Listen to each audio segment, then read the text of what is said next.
ఒకటే కాదు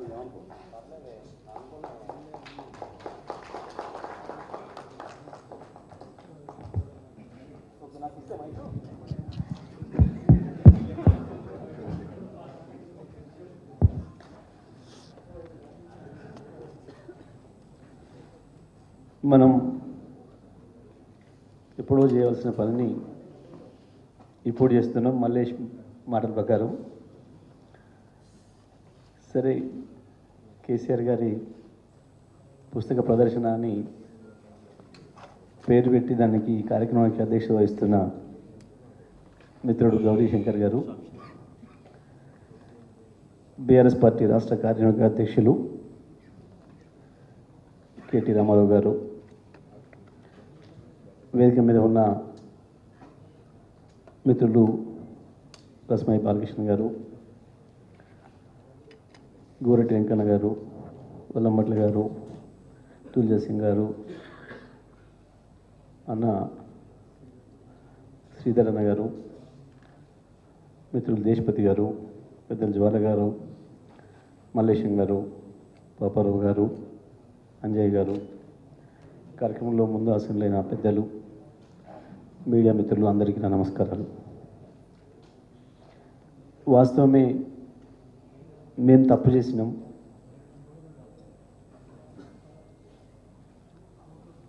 కేసీఆర్ అనుచరులుగా, కేసీఆర్ అభిమానులుగా, కేసీఆర్ అడుగుజాడలో తెలంగాణ ఉద్యమ సైనికులుగా పనిచేసిన మేము కేసీఆర్ గారి నుంచి ప్రజలకు చెప్పడంలో, కేసీఆర్ ఉద్యమ చరిత్రని నిక్షిప్తం చేయడంలో మేము తప్పు చేసినాం, పొరపాటు చేసినాం. వాస్తవం ఇతరులు అనడం న్యాయం కాదు కాబట్టి మమ్మల్ని మేమే అనుకుంటున్నాం. ఎక్కడైనా ప్రపంచంలో వాళ్ళ కొరకు, ప్రజల కొరకు త్యాగం చేసిన వాళ్ళను, వాళ్ళ కష్టాల నుంచి బయటపడేయించి ఒక దరికి చేర్చిన వాళ్ళని గుర్తుపెట్టుకోవడం, తర్వాతి తరానికి వాళ్ళ చరిత్రను అందించడం అనేది అది చారిత్రక అవసరం. కానీ కేసీఆర్ గారి విషయంలో మనం అందరం కూడా కొంత విఫలమైన. వాస్తవమే కేసీఆర్కి ఇష్టం ఉండదు, వారి గురించి మాట్లాడడం అస్సలే ఇష్టం ఉండదు.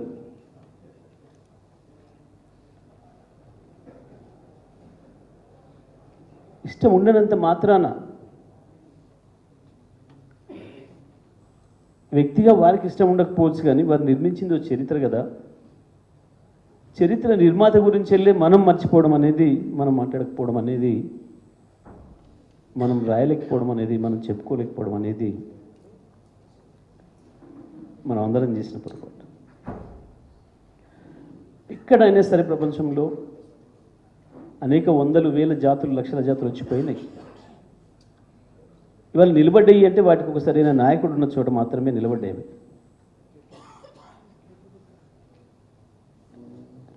నాయకుడు తప్పకుండా చరిత్రను ప్రజలు నిర్మాణం చేసిన నాయకుడు లేకుండా ఏ చరిత్ర కూడా నిర్మాణం కాదు.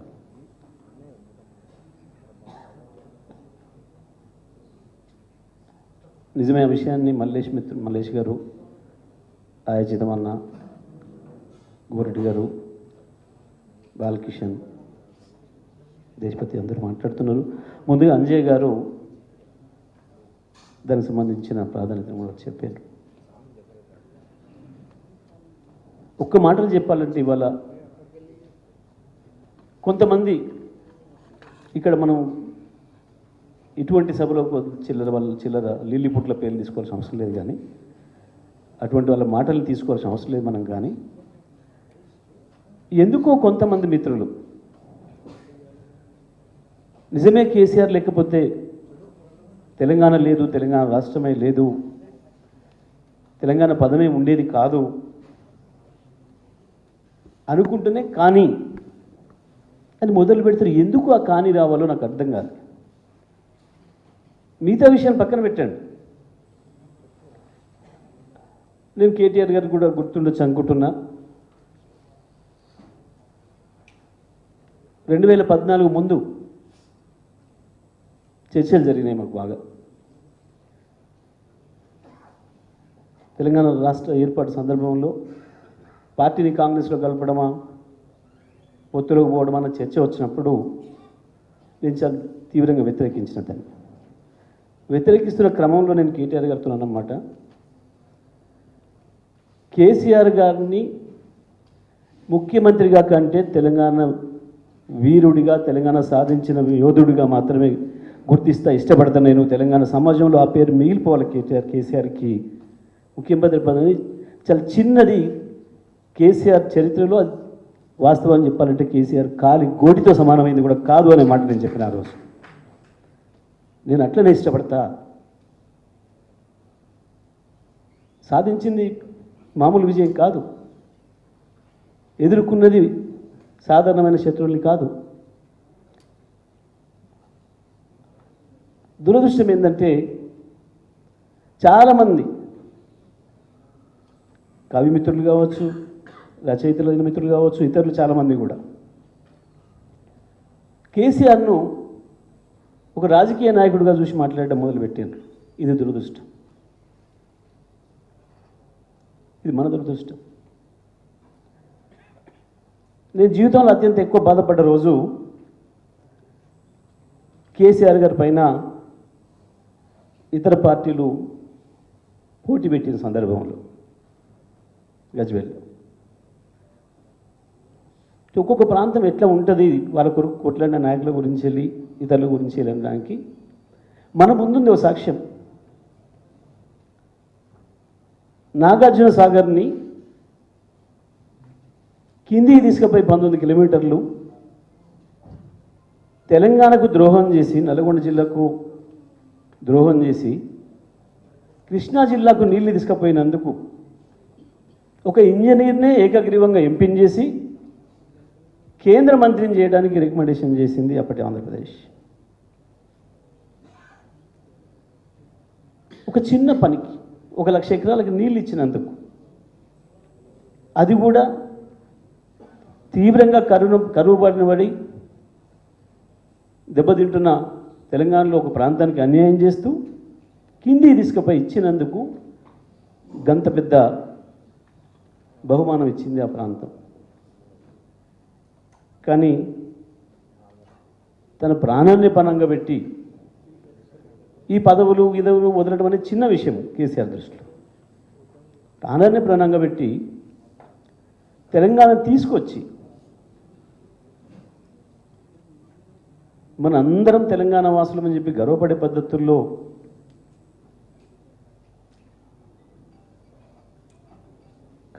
కాదు రాదనుకున్న తెలంగాణను సాధించిన ఒక యోధుడికి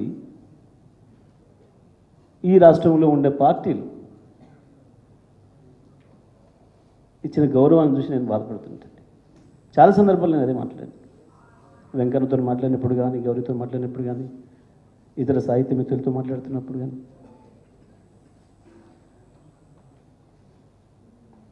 ఏం జరగాల్సి ఉండే ఏం జరగలేదు. ఎందుకు కేసీఆర్ గురించి లోపల ఒప్పుకుంటున్న వాళ్ళు బయట మాట్లాడడానికి సిగ్గుపడుతున్నారో ఆలోచన చేయాలి, చెప్పాలి సమాధానం.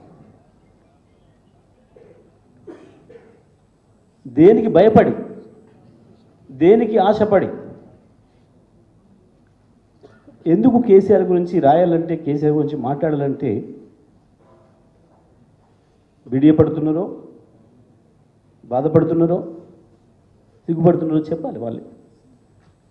బయట ఉన్న మిత్రులు చాలామంది. ఎందుకు మనం ఒక స్పార్టకస్ని గుర్తు చేసుకుంటాం ఇవాళ?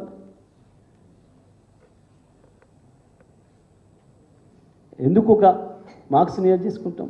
ఎందుకు ఒక లెనిన్ని యాద్ చేసుకుంటాం? ఎందుకు ఒక మావని యాద్ చేసుకుంటాం? ఎందుకు గాంధీని అంబేద్కర్లను స్మరించుకుంటుంటాం? దేని కొరకు? అదే పద్ధతుల్లో కేసీఆర్ గురించి మాట్లాడడానికి వాళ్ళకు వచ్చిన అడ్డంకి ఏంది, ఇబ్బంది ఏంది? ఈ రాజకీయాలు, ఓటములు, గెలుపులు, పదవుల విషయమే కాదు.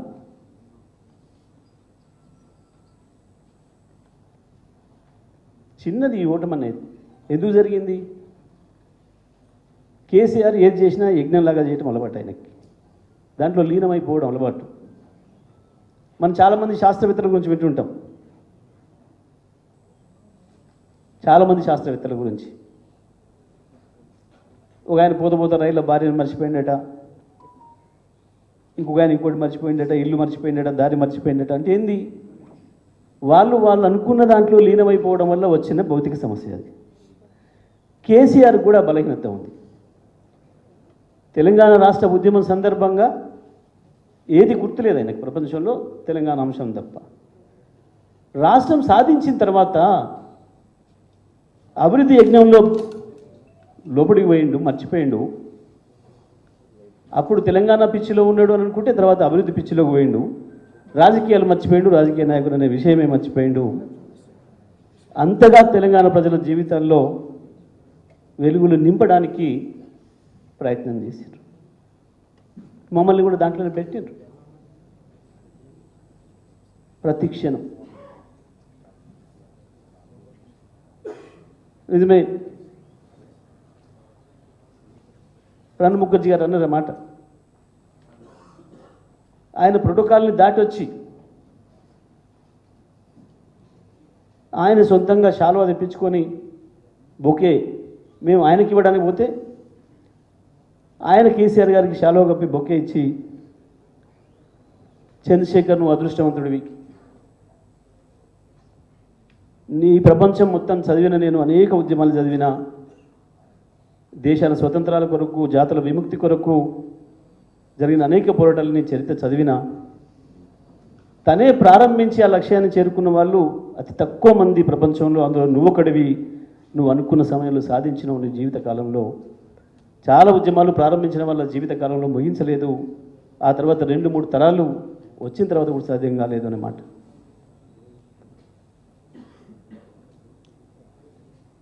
ఇది తెలంగాణ రాష్ట్రం ఏర్పడిన తర్వాత శాపనార్థాలు పెట్టేవాళ్ళు శాపనార్థాలు పెడుతున్నారు. అంతకుముందు వాళ్ళు చేసిన దుర్మార్గమైన ప్రచారంతో దేశమంతా కూడా రాజకీయ పరిశీలకులు, ఆర్థిక పరిశీలకులు కేసీఆర్ వైపు ఒక కన్నేసి చూస్తూ ఉన్నారు. ఉద్యమాలు నడిపిన ఈయనకు ఉద్యోగం చేస్తుందా, ప్రభుత్వం నడిపొస్తుందా, ఎటు తీసుకుపోతాడు ఈ రాష్ట్రాన్ని అని. ఏడాది తిరక్కముందే కేసీఆర్ ఏందో, కేసీఆర్ పరిపాలన దక్షత ఏందో ప్రపంచానికి తెలవడం మొదలైంది విద్యుత్తుతోని. అది 10 సంవత్సరాలు నిరాఘాటంగా కొనసాగింది. నిజమే, మేము చెప్పుకున్నాం గర్వంగా, తెలంగాణ తెచ్చి ఏమిచ్చిండు కేసీఆర్, ఏం చేసిండు అంటే నేను ఎక్కువ చెప్పను కానీ, ఏ ఆకలి దరిద్రాలతోని ఆత్మహత్యలతోని వారసత్వంగా వచ్చిందో తెలంగాణ, ఈ తెలంగాణ నుంచి ఆకలి దరిద్రాలని, ఆత్మహత్యల్ని పారదోలిండు కేసీఆర్ కేవలం 5 ఏళ్ల కాలంలోనే. అద్భుతంగా ఇవాళ భారతదేశంలో మొత్తం రాష్ట్రాలలో, మిగతా అన్ని రాష్ట్రాలలో దాదాపు 35-40 కోట్ల మంది ప్రజలు ఒక్క పూట అన్నం తిని రెండో పూట పస్తులు పడుకుంటున్నారు అని చెప్పి అనేక సంస్థలు చెప్తున్న సందర్భంలో మేము గర్వంగా చెప్పగలం, తెలంగాణ రాష్ట్రంలో ఇవాళ ఒక మనిషి కూడా ఈ పూట మాకు అన్నం లేదు, పస్తులు పడుకుంటూ అనగలిగిన మనిషిని లేకుండా చేసిండు కేసీఆర్. అది కేసీఆర్ చేసిన పని. తెలంగాణ రాష్ట్రాన్ని సాధించడమే కాదు, ఏ లక్ష్యం కొరకు తెచ్చిండో ఆ లక్ష్యానికి చేర్చిండు కేసీఆర్ అన్నమాట. నేను గర్వంగా చెప్పుకోగలిగాను.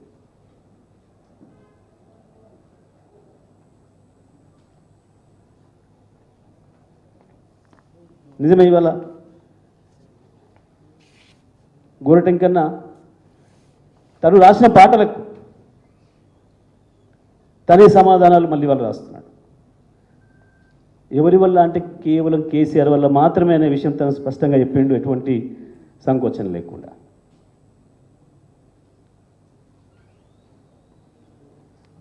మిగతా వాళ్ళకి ఎందుకు చేతిలోకి ఏం సంఖ్యలు పడుతున్నాయో రాయటానికి ఎందుకు ఇబ్బంది పడుతున్నారు? మన నాయకుడి గురించి మనం మాట్లాడుకోవడానికి మనకు అడ్డొచ్చేది ఏంటిది? ఒక్క మాటలు చెప్పాలంటే ఇవాళ ప్రపంచ పటంలో అసలు సిసలైన తెలంగాణ, తెలుగు భాషనే వాడి తెలుగు భాష పుట్టుక కారణమైన ప్రాంతంతోనే కలిపిన భౌగోళిక స్వరూపాన్ని తీసుకొచ్చింది కేసీఆర్ మాత్రమే ఇప్పుడు ప్రపంచ చరిత్రలో. గతంలో చాలా ప్రాంతాలు కూడా కలిసి ఉన్నాయి, ఇటు అటు రకరకాలుగా. కాకతీయుల కాలం నాడు కూడా ఇతర ప్రాంతాలు కలిసి ఉన్నాయి. ఆ తర్వాత ఏర్పడ్డ హైదరాబాద్ రాష్ట్రంలో కూడా ఇతర ప్రాంతాలు ఉన్నాయి. తెలుగు మాత్రమే మాట్లాడి, తెలంగాణ యాసలో మాట్లాడి ప్రపంచ చరిత్రలోనే అద్భుతమైన మనదైన మానవీయమైన బ్రతుకమ్మ సాంస్కృతిక వారసత్వాన్ని మాత్రమే కలిగి ఉన్న ప్రాంతాన్ని తెలంగాణ రాష్ట్రంగా ఈ భూగోళం మీద తీసుకొచ్చింది కేసీఆర్ మాత్రమే అనే విషయం ఎవరైనా ఒప్పుకొని తీరాల్సిన విషయం. ఇది మాట్లాడుకోవడానికి ఎందుకు బేసిజాలు, ఎందుకు ఇబ్బందులు ఆలోచన చేసుకోవాలి. వాస్తవానికి నిన్నటి ఆ చిన్న కుదుపులో ఇది కూడా ఉంది. తర్వాత తరానికి, ఉద్యమం తర్వాత వచ్చిన ఈ కొత్త తరానికి ఈ వాస్తవాల్ని మనం చెప్పుకోవడంలో విఫలమైన కాబట్టే ఆ చిన్న కుదుపు జరిగింది. వాళ్ళ అది పెద్ద సమస్య కాదు, ఓటమి గెలుపుల సమస్యనే కాదు ఇక్కడ కేసీఆర్ చరిత్ర ముందట.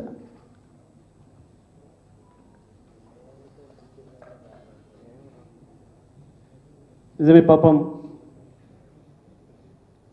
గౌరీశంకర్ పుస్తకాలు చేసుకుంటే కొంతమంది బతుకు తెరికి చేసుకుంటున్నాను అనుకోవచ్చు. కానీ ఎవరో ఒకరికి కావాలి, ఎవరెవరు ముందరపడే వాళ్ళు కావాలి. అవాళ తెలంగాణ కొరకు నిజమే చాలామంది చాలా చరిత్రలు చెప్తుంటారు, ఒకరి భాషను పట్టించే ప్రయత్నం చేస్తుంటారు. కేసీఆర్ కాదు, అందుకంటే ముందు ఉన్నాయని తర్వాత ఉన్నాయని లేవని ఎవరు అన్నారు? 50 ఏళ్ళుగా ఆ దీపాన్ని జోలో పెట్టుకొని ఓసారి దాచుకొని పరిస్థితులకు అనుకూలంగా దాన్ని ఆరిపోనీయకుండా కాపాడుకుంటూ వచ్చింది జయశంకర్ సార్. ఆయన ఇన్స్పిరేషన్తో మధ్యలో ఉద్యమాలు వచ్చినాయి. కానీ వెంకన్న చెప్పిన పద్ధతుల్లో ఇవాళ ఉన్న సామాజిక పరిస్థితులలో, ఇవాళ ఉన్న రాజ్యాంగ పరిమితుల్లో ఏ మార్గంలో పోతే తెలంగాణ వస్తుందో, వివిధ పాయలుగా విడిపోయిన తెలంగాణ ఉద్యమాన్ని ఒకచోటి తీసుకొచ్చి వివిధ రకాల వ్యతిరేక భావాలున్న, అంతకుముందు మనుషులు ఎదురు పడితేనే ఊరుకోరు కొట్టుకున్న చరిత్రలున్న వాళ్ళందరినీ కూడా ఐక్యం చేసి ఇగో ఈ పద్ధతిలోనైతేనే తెలంగాణ వస్తుంది అని చెప్పించి వాళ్ళందరినీ ఒప్పించి తెలంగాణ రాష్ట్రాన్ని సాధించిన విషయంలో ఒకటి కాదు, 100 కాదు, 1000 పుస్తకాలు రావాల్సిన అవసరం ఉంది. 1000 పాటల రూపంలో రావాల్సిన అవసరం ఉంది, కథల రూపంలో రావాల్సిన అవసరం ఉంది. ప్రతి సంవత్సరం ఒక చరిత్ర.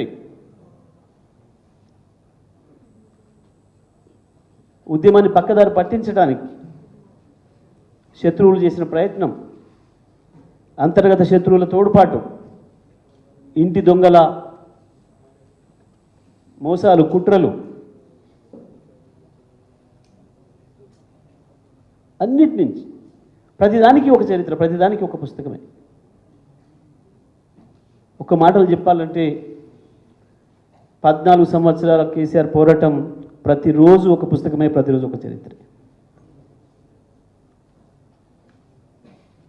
వాస్తవానికి మనందరి దృష్టిలో జూన్ 2 కావచ్చు తెలంగాణ ఏర్పాటు.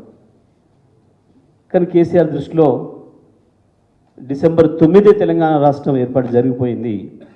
ఇక్కడ తెల్లవారి నుంచి కొద్దిగా బాగా బయటకు వచ్చిన మరుక్షణం నుంచి ఎవరు వచ్చినా ఇక్కడికి వచ్చిన మిత్రులు కావచ్చు, ఇక్కడ లేని వాళ్ళు కావచ్చు, తెలంగాణ రాష్ట్రం వచ్చినాక ఏమేం చేయాలి, కరెంట్ ఎట్లా తీయాలి, నీళ్ళు ఎట్లా తెవ్వాలి, ఏ నీళ్ళు ఎక్కడికి ఎట్లా పంపాలి, పాలమూరు వలసలను ఎట్లా తిరిగి తెచ్చుకుంటూ చేయాలి, నల్లగొండ ఫ్లోరిన్ సమస్యకు పరిష్కారం ఎట్లా చేయాలి,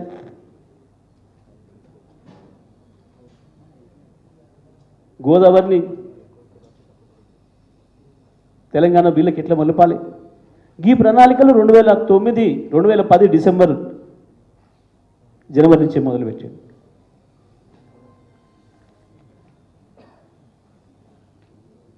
చాలామంది బయటకు వచ్చారు మాతో, ఏందన్నా సారు ఏదో పిల్లగుట్ట ముందే కూలగుట్టినట్టు చేస్తున్నాడు, అది ఇంకేదో సామెత ఉంటుంది, ఆల్లేదు లేదు కొడుకు బెస్సోమని ఏమన్నట్టు ఇట్లా చెప్తుండే ఏందే సారు, చాలామంది మాతో అనిపోయేవాళ్ళు. ఆయనకు ఆ విశ్వాసం ఉంది, అయిపోయింది. ఒకసారి పార్లమెంట్లో ప్రకటన వెలువడిన తర్వాత ఏ పరిస్థితుల్లో కూడా దాన్ని వదిలేయడానికి లేదు, ఏదో రోజు దాన్ని బయటికి తీసుకురావాల్సిందే వాళ్ళు, అయిపోయిందనమాట. అంతకుముందు దేశపతి గారు చెప్పినట్టు అందుకే దేనికి ఆదాయానికి ప్రత్యేకతలు ఉన్నాయి. నవంబర్ 29 కావచ్చు, డిసెంబర్ 9 కావచ్చు, జూన్ 2 కావచ్చు. వాస్తవానికి జూన్ 2 కంటే కూడా అత్యంత ప్రాధాన్యత కలిగిన రోజులు తప్పకుండా నవంబర్ 29, డిసెంబర్ 9 అవుతుంది తెలంగాణ చరిత్రలో. సో కాబట్టి ఇవాళనైనా ఈ ప్రయత్నం మొదలై తప్పకుండా మన నాయకుడి గురించి మనం గర్వంగా చెప్పుకోవాల్సిన అవసరం, ఆ చరిత్రను రాసుకోవాల్సిన అవసరం, దాన్ని నిక్షిప్తం చేసుకోవాల్సిన బాధ్యత మనందరిపైన ఉంది. దానికి సంబంధించి బీఆర్ఎస్ పార్టీ నిర్వాహక అధ్యక్షులుగా కేటీఆర్ గారి పైన మరింత బాధ్యత ఉందని విషయాన్ని గుర్తు చేస్తూ ఈరోజు ఈ కార్యక్రమాన్ని ఏర్పాటు చేయడంలో కీలక పాత్ర పోషించి ఒక మంచి కార్యక్రమానికి పునాది వేసిన మిత్రుడు గౌరీశంకర్కి, దానికి రేయింబగళ్ళు ఈ 3-4 రోజులుగా కష్టపడి సహకరించిన సుమన్, ఆంజనేయులు, దాంట్లో భాగస్వామ్యులైన మిత్రులందరికీ కూడా ప్రత్యేకించి ధన్యవాదాలు తెలియజేస్తూ సెలవు. జై తెలంగాణ.